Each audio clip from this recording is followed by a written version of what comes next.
hablando de chingones, si me permite el maestro Paco Cruz, el piropo, presentarle al maestro Francisco Paco Cruz, que ya llegó a este espacio libre como el viento. Ayer nos aventamos una charla sabrosa de por lo menos una hora con el maestro Paco Cruz y el maestro Pepe Rebeles, dos de los más admirados periodistas de investigación que le siguen apostando a escribir sus investigaciones para libros. Y bueno, pues lo saludo con mucho gusto al autor de García Luna, El Señor de la Muerte y Las Damas del Poder, dos de los libros más vendidos en estos momentos en nuestro país y más allá de las fronteras. Querido Paco, primero agradecido porque nos acompañaste aquí en estos estudios anoche. No, Vicente, mira qué noche nos pasamos, ¿cierto? Pepe, claro. Pepe es una biblioteca andante, es una hemeroteca y conoce de cosas. Bueno, pues ya lo vimos anoche, la verdad es que la pasamos bien, Vicente. No, al contrario, muchas gracias y creo que debemos repetirlo. Pero mira, antes que te diga eso y darte las gracias y a toda la producción que se portó increíble con nosotros, la importancia de estas manifestaciones que uno no se espera, porque toca dos temas que son bien importantes, aunque mi día lo hizo el diputado Robles Gómez, pero esta manifestación toca dos cosas. Mira, la primera, que lo que no ven los jueces, magistrados ni ministros es esa gente. Es esa gente que es receptora de las primeras injusticias de la justicia. Sí, de pronto tendemos a ver los casos muy grandes, y decimos aquí se defiende la posición de Ricardo Salinas Pliego, se defiende la posición de un narco o de Genaro García Luna a través de descongelamiento de cuentas a su esposa, a Luis Cárdenas Palomino, pero ellos resienten otro tipo de justicia con los jueces. Cuando vamos a un juzgado, mira, lo sé porque lo viví por años, lo viví en carne propia por años. Cuando un juez comete una injusticia, pero de veras en serio, se amafian jueces con abogados defensores con secretarios de acuerdo. Es imposible que acuses a un juez porque la cadena de mando se rompe en el secretario de acuerdos, por un lado, pero por otro es imposible porque los únicos que se pueden juzgar a sí mismos son ellos, el Consejo de la Judicatura, y eso hace que no haya justicia. Tenemos casos como el de Israel Vallarta. ¿Cuántos años? Y que sin que un juez tome una decisión? El tipo seguramente si hubiera sido condenado ya habría pagado su condena. Pero eso es lo que resienten, eso lo ve la gente en la calle, eso lo vivimos nosotros cuando tenemos que pararnos ante un juez, ante un magistrado, a un ministro no, porque difícilmente llegamos, aunque tengamos elementos para llegar a ellos. Así es como lo ve la gente, así es como los vemos, como traidores, como intocables. ¿Cómo puede la ministra presidenta de la Suprema Corte de Justicia de la Nación esconder todo eso que vemos a todos los días? ¿Cómo se atreve a pedir más dinero cuando, si hay algo desprestigiado en este país, Vicente, es el poder judicial? Al nivel que tú vayas, local, federal, al nivel que tú vayas, hay un desprestigio histórico. Cuando Ernesto Zedillo desapareció el Poder Judicial, lo reformó, la verdad es que se hizo peor. Si ya el salinista era malo, este es peor, y eso ya es mucho que decir. Así que estas manifestaciones debían decirle a Norma Piña que su solicitud de ingresos y sus amenazas de que no va a haber justicia, de que no va a haber una transición democrática si no le dan más lana,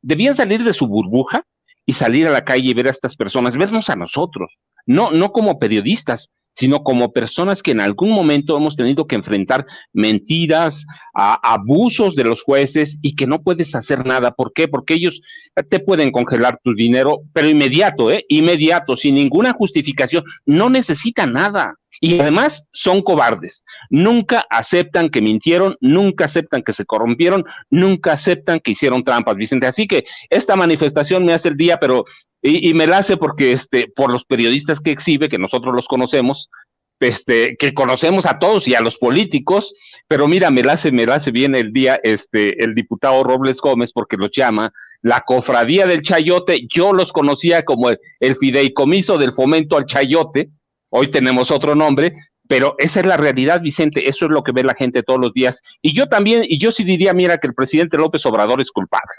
sí, verdaderamente es culpable. ¿Por qué? Porque es el que politizó a este pueblo, porque después de él y a través de él hay una politización a través de la que esa gente que está en la calle ya no es tan fácil, ya no es tan fácil que se deje engañar, ya no es tan fácil que crean las mentiras de esa televisión, de esos periodistas que estaban mostrando estos manifestantes, ya no es tan fácil. Sí, una virtud ha tenido muchas, pero yo hablo una en especial, es que ha politizado a la gente, esa gente de a pie, esa gente que tenemos que salir todos los días a subirnos al metro, a subirnos en un autobús, en un micro de transporte público. Así que si el presidente es culpable, yo lo sé, pues sí, lo ha politizado. Yo cuando voy en la calle me dicen, oiga, aquí se equivocó, y yo digo, tiene razón.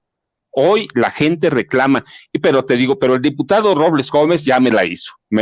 Él, la cofradía de chayote, que tú y yo la conocemos, que no solo chayotera, es mercenaria y es sicaria, Vicente. Así que me hizo el día, vale la pena hablar de eso, porque eso es lo que pasa a la gente todos los días en la calle. No hay más, porque tenemos que trabajar todos los días, Vicente. Así es. Pero eso es lo que se vive en la calle, Vicente. Y hablando de esas cosas, maestro, antes de entrarle a lo que tú digas, quiero mencionar esta encuesta que presenta el periódico Reforma, que es el pasquín inmundo, de acuerdo al presidente Andrés Manuel López Obrador, y que podría tener datos cuestionables, pues. Dice, se desborda temor por la inseguridad, que fue el tema que abordamos ayer con el maestro Paco Cruz y con el querido Pepe Rebeles, que no puede analizarse así nada más, con una encuesta y ya. Se desborda temor por la inseguridad. ¿Cuál es el principal problema que hay en el país hoy en día? Y dice el 67%, fíjense nada más lo amarillista de esto del Reforma, 67% dice que la inseguridad. Y dice el periódico Reforma, encuesta, el porcentaje de mexicanos que considera la inseguridad como el principal problema del país se duplicó en los últimos 3 años al pasar del 33 al 67%. Uy, estábamos muy bien con Peña Nieto, no me quiero imaginar cómo estábamos con Calderón si era un país color de rosa.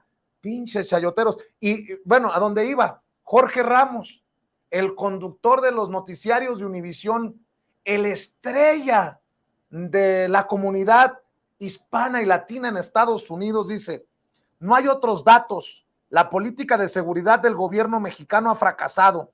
Ya llevamos más de 150,000 asesinatos en 5 años. Que no maten a tantos mexicanos será el principal reto del nuevo presidente o presidenta. Pues vaya análisis tan simplón, pero ¿tú qué piensas, Paco?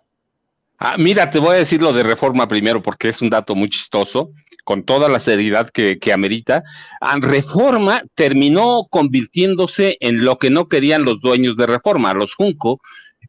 Antes ellos se oponían a que su nombre apareciera en Metro, que es el periódico chismoso y que chorrea sangre, el periódico chismoso, pero en chismes en serio, corrientes, baratos, del periódico Reforma, del grupo de los Junco. Hoy Reforma es eso, sí, parece que vivíamos en Suiza, en donde no pasaba nada, parece que con Calderón vivíamos en Noruega, sí, éramos el país ideal cuando la gente estaba atemorizada verdaderamente de la violencia. Solo por llamar los datos ahorita, 72 masacres en el gobierno de Calderón, escondidos, la prensa al servicio de Calderón, decir, y de Peña Nieto, bueno, ya ni digo, mira los contratos que recibía, no los grandes medios que reciben mucho dinero, que recibían cualquier cantidad, los dueños de los periódicos que se enriquecían con eso, no, los periodistas, ahí están las cantidades de millones de pesos que recibían, de Peña, de Calderón, de Fox. Fox trabajó para los medios, claro, por eso no veíamos tanta violencia, por eso no veíamos tantos datos, que sí los había además, porque si de algo había temor en los gobiernos de Fox, de Calderón, de Peña era de la inseguridad, una inseguridad, mira, ayer hablamos, habría que ver en los gobiernos de Zedillo y de Salinas, los grandes secuestros, es cuando se forjan y se forman las bandas de secuestradores al mando de Genaro García Luna, ¿sí? ¿Y qué hacían los periódicos? Callaban por intereses económicos. ¿Qué hacían los periodistas? Callaban, ¿por qué? Porque recibían, y ahora lo cito al diputado Robles Gómez, eran la cofradía del chayote. Sí, los periódicos callaban, violencia la tenemos desde 1920, 25, como la conocemos hoy. Teníamos una violencia salvaje, una violencia que se narra a través de libros, que se narra en otras formas, pero a la televisión, a la radio, a los periódicos tradicionales, no llegaba. ¿Por qué? Porque vivían del chayote, porque vivían de las entregas de dinero de los gobiernos del PRI y PAN. Pues hay que ver lo que decían los presidentes, no pago para que me peguen. Sí, había una complicidad, un maridaje entre la prensa y los políticos. Fíjate, estaba leyendo, discúlpame que se mueva la cámara, estaba leyendo hace unos momentos asesinatos de periodistas por parte de entes del gobierno desde 1953, aunque voy mucho más atrás, pero de momento no sé por qué me detuve en el 53. Los gobernantes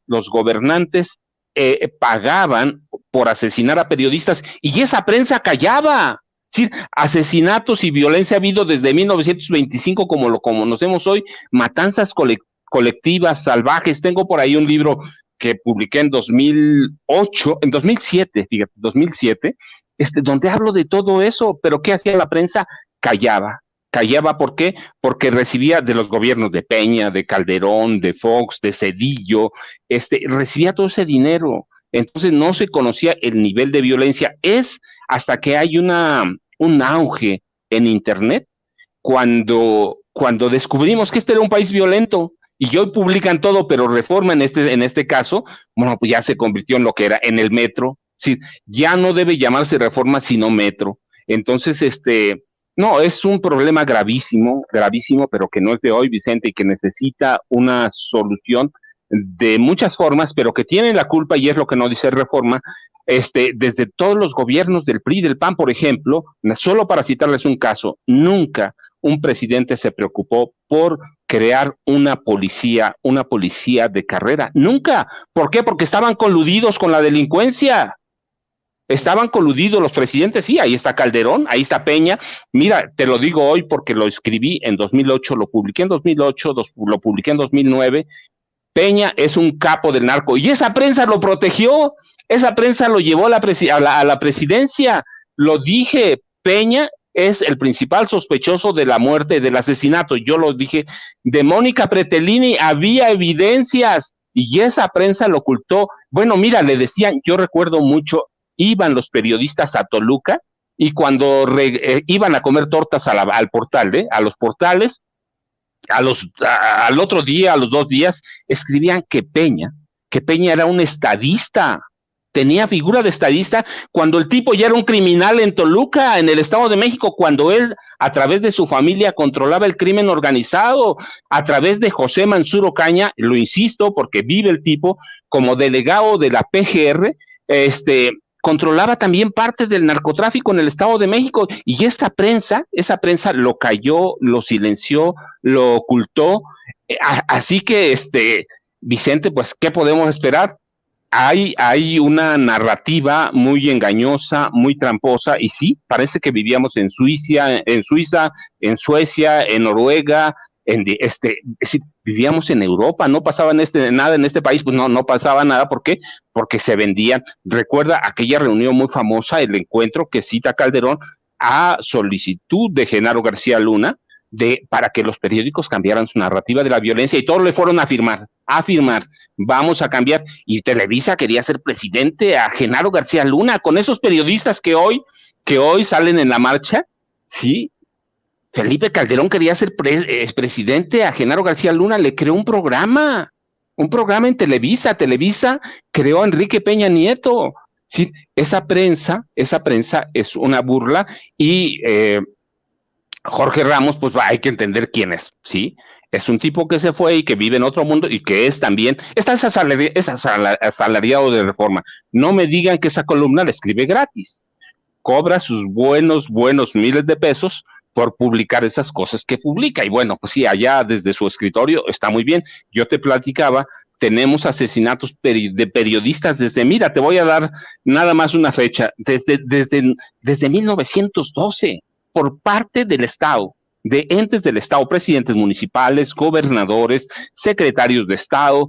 Es decir, yo me detuve en 53 porque quería buscar algunas cosas, pero tengo casos documentados desde entonces, Vicente, en los que nadie decía nada. Ayer hablábamos de eso. En Tamaulipas, los narcos les dejaban mensajes a los periodistas, les dejaban bombas o granadas en sus autos, y si no entendían, los mataban, y eso era tolerado por los gobernadores del PRI en Tamaulipas.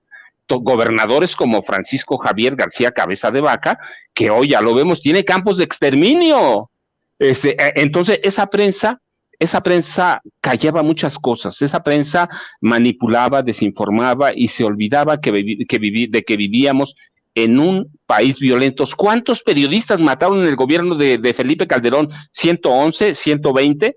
Así que, ¿qué nos viene a contar esa prensa? Pero la importancia, otra vez regresamos a esa manifestación, Vicente, la gente de a pie ya entiende lo que pasa en este país, ya no cree en esa prensa, y eso lo vamos a ver reflejado el próximo año en las elecciones presidenciales. Vicente, fue un tema delicado ciertamente, pero es un tema que la prensa cayó por años. Sí publicaban algunos casos, sí, ciertamente, pero otros los guardaban, los ocultaban, no los trabajaban, y es esa prensa que es histórica y con los mismos dueños, Vicente.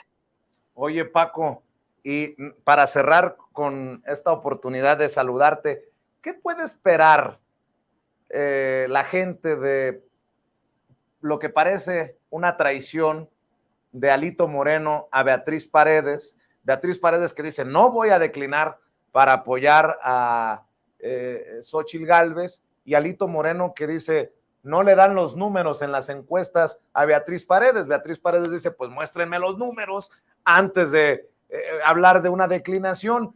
¿Cómo ves estos jaloneos que creo que nos dan un panorama de cómo está el PRI? El PRI es un desmadre. O sea, si el PAN es un relajo, en el PRI, bueno, vamos a ver, no sé si ya tengas, don David, las declaraciones de Alito Moreno que dice que no está enojada Beatriz Paredes o algo por el estilo, no sé si ya tengas esas declaraciones, pero por lo pronto te escucho, mi querido Paco. ¿Qué se puede esperar de todo esto? Vicente, fíjate, yo voy a recordar, y esto es lo importante a veces de hablar del presidente López Obrador, no lo voy a citar hoy, sino lo voy a citar en 2015, cuando Alejandro Moreno Cárdenas estaba en campaña por la gubernatura de Campeche, y nadie imaginaba que López Obrador todavía en 2008 podía convertirse en presidente de la República. El presidente dijo algo que nadie quiso escuchar, que nadie atendió y que tenía toda la razón del mundo. Calificó entonces a Alito como un maleante, un reverendo ladrón. Así dijo el presidente. Tenía razón el presidente. El más corrupto, el político más corrupto de Campeche, el más ladrón de Campeche, dijo entonces el presidente. ¿Y cuánta razón tenía? Desde que era estudiante universitario, no sabemos si en la Autónoma, porque hay evidencia de que estudió en otro lado, pero era un porro. Cuando era diputado ya era un porro. Cuando fue senador, era un tipo corrupto. Sí, es un tipo que desde entonces armó una maraña de intereses, una cofradía, una cofradía con su familia, su mamá, fíjate, con su mamá, con su hermano y con algunos de sus allegados para traficar influencias. Es un hombre que vendió candidaturas, las negoció, ya sabemos cómo las negoció, ahí están las diputadas, negoció las candidaturas al Senado, negoció, y eso lo voy a decir siempre, negoció la gubernatura de Zacatecas con Ricardo Monreal. Es decir, es un hombre que es un negociante, no es un político, es un negociante del poder. ¿Qué puede esperarse Beatriz Paredes Rangel, que debía conocerlo? A ella tampoco puede pecar de ingenuidad. Ella lo sabe, lo conoce, ella tiene una carrera priista desde 1973, así que entiende cómo es el juego, entiende lo que es Alito, entonces nadie debe decirse engañado, pero Alito es capaz de vender lo que sea, de negociar lo que sea, por obtener dinero, en este caso del PRI, dinero del gobierno, dinero de dónde está. Es un dinerero, Vicente, es un dinerero. ¿Qué va a hacer? Pues va a traicionar a Beatriz Paredes Rangel, pero ella tiene la culpa porque ella creyó en ese juego de Alito. Así que lo que vamos a esperar mañana pasado, pues que se retire el PRI, que mantenga su apoyo no a Beatriz, sino a Xóchitl Gálvez, Vicente. Así es, mi querido Paco, como siempre es un deleite. Ojalá que se puedan repetir más seguido esas mesas con Pepe Reveles, el maestro Pepe Reveles, y tú sabes que se te admira, se te respeta, se te tiene mucho cariño, querido Paco, y con eso me gustaría también pedirle a la audiencia de Sin Censura que amor con amor se pague, que busquen Las Damas del Poder, tu más reciente libro, y García Luna, El Señor de la Muerte, un libro de referencia por el personaje que sigue ahí metido en nuestra realidad, en nuestro México lindo y querido, y que te apoyen en redes sociales también, Paco. Vicente, no, muchas gracias, hombre, un abrazo a don David, que es la primera voz que yo lo digo todos los días, es la primera voz que escuchan en mi casa, Vicente. Sí, a las 6 de la mañana está encendida la computadora, escuchando los saludos de don David Acesi. Un saludo y muchas gracias a ti, Vicente. Ya sabes, @Paco Cruz Jiménez en Twitter, Francisco Cruz Jiménez en Facebook. Muchas gracias, Vicente, nos vemos mañana temprano. Oye, ya está diciendo Toño el sentido, el celoso. ¡Ah, mira! ¿Y yo qué? Dice. Es al que escuchan a don David y se siguen con Toño hasta todo el día, Vicente, hasta todo el día. Le cortan cuando llego yo porque dicen, ya te escuchamos aquí, y ya después siguen contigo otra vez, Vicente. Sin Censura es la voz de mi casa. Toño, saludo. Y saludamos a la familia, mi querido Paco. Que gracias. Hasta mañana. El maestro Francisco Paco Cruz hablando con nosotros sin censura.